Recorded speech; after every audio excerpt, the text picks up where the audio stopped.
In 1972, author David Morrell published his debut novel, First Blood, and introduced to the world the character of Rambo. In the novel, Rambo is a former Green Beret war hero and Vietnam War veteran, who is hitchhiking across the backroads of America while suffering from post-traumatic stress disorder. Rambo is arrested for vagrancy in Kentucky and treated poorly by the local sheriff. Whilst in custody, he has flashbacks to his time in a Vietnamese prisoner of war camp and breaks out of jail.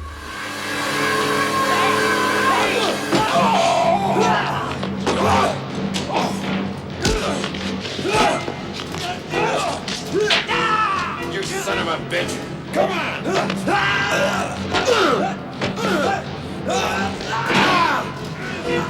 As the story unfolds, Rambo uses all of his Special Forces skills to bring the war home to small-town USA. In 1982, First Blood the movie was released upon the world to critical and commercial success. Sylvester Stallone perfectly played the archetypal role of John J. Rambo, and his performance went down in history as one of the most iconic movie roles of the decade. In 1985, a sequel, Rambo First Blood Part 2, was released in theatres, this time taking the action back to Vietnam. The sequel went on to become one of the highest grossing movies of the year.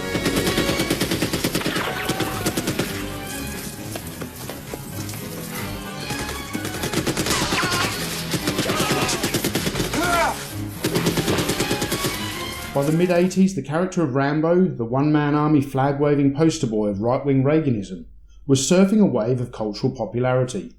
And hoping to cash in on this popularity, Ruby Spears Enterprises produced a children's cartoon entitled Rambo, The Force of Freedom. Just like every other cartoon of the 80s, Rambo, The Force of Freedom had an accompanying action figure toy line, which followed in 1986. This range of toys was loaded down with high-caliber weaponry and featured several figures and vehicles and an epic playset.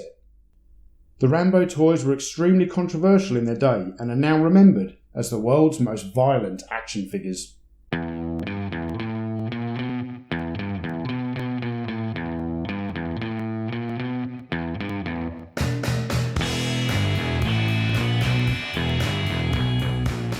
Hello toy fans, my name is Tony and welcome to an Analog Toys special feature, Toy Histories with Coleco's Rambo and the Force of Freedom toy line.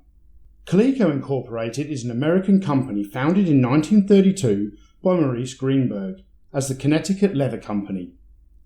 By the 1980s, Coleco had become a highly successful toy company known for its mass-produced versions of Cabbage Patch Kids and video game consoles like ColecoVision. In 1985, Coleco released their first ever range of action figures in the form of Sectaurs. But this range failed miserably in toy stores. The following year, Coleco would utilise a similar action figure design to produce toys based off the new children's cartoon, Rambo, The Force of Freedom.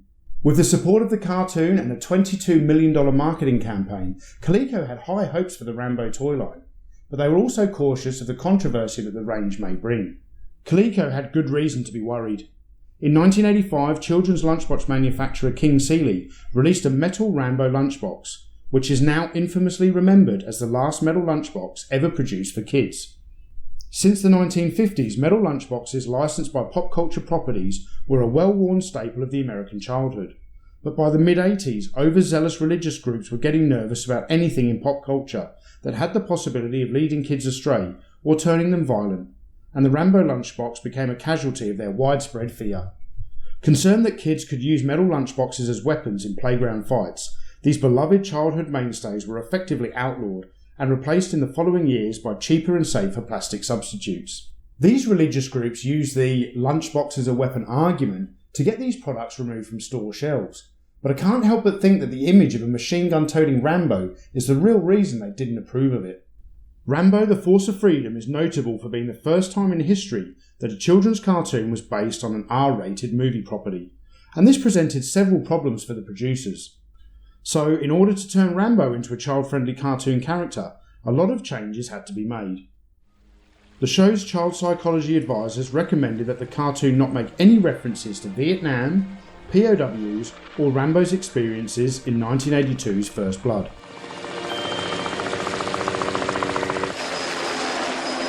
Rambo, your country needs you. Instead, Rambo was presented as a patriotic soldier, fighting for his team of good guys known as the Force of Freedom, and the Coleco range of action figures featured every key member from the cartoon. Evil has a new name. It's Savage, the secret army of vengeance and global evil. Today, Savage and its diabolical leader, General Warhawk, threaten the freedom of everyone on the face of the earth. Can anyone stop Savage? Rambo. He's not just another Joe. He's a fighting machine, expert in all tactical weapons and guerrilla warfare. Rambo's the one man you want when the going gets rough. But the fight won't be easy because General Warhawk doesn't fight fair. The battle will be fierce. It'll be fought on the land and in the air.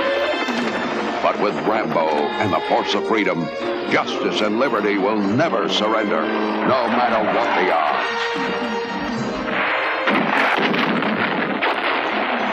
Rambo.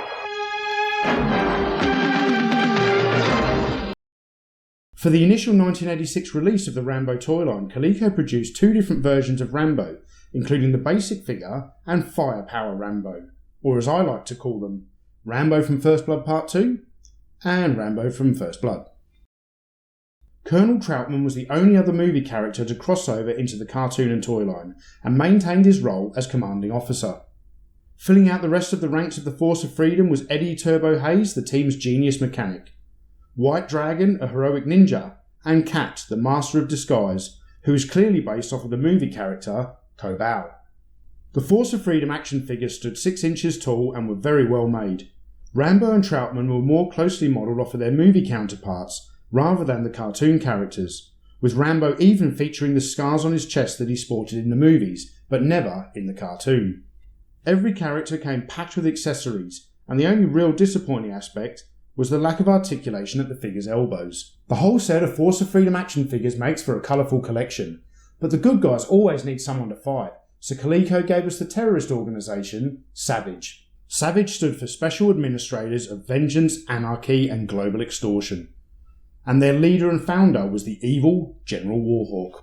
Warhawk's second in command and top enforcer was Sergeant Havoc. Other members of Savage included the European mercenary Gripper, the Middle Eastern terrorist Nomad, the outlaw bikie gang member Mad Dog, and finally the ninja assassin Black Dragon. At this point, it's worth noting that Black Dragon and White Dragon were brothers, one good and one evil, and fighting for opposing sides, because that was clearly an original story idea that had never been used in any other cartoon or toy line in the 80s. The all-encompassing breadth of the initial range of Coleco's Rambo action figures was truly impressive, and these were further bolstered by a fleet of awesome vehicles. The Force of Freedom had both ground and air vehicles that all packed some serious hardware, and featured heavily in several episodes of the cartoon. Savage was equipped with a strike cycle that was most often driven by Mad Dog. The Savage strike cycle had been tricked out, James Bond style, with twin Uzis, hidden rocket-propelled grenades, and a goddamned minigun.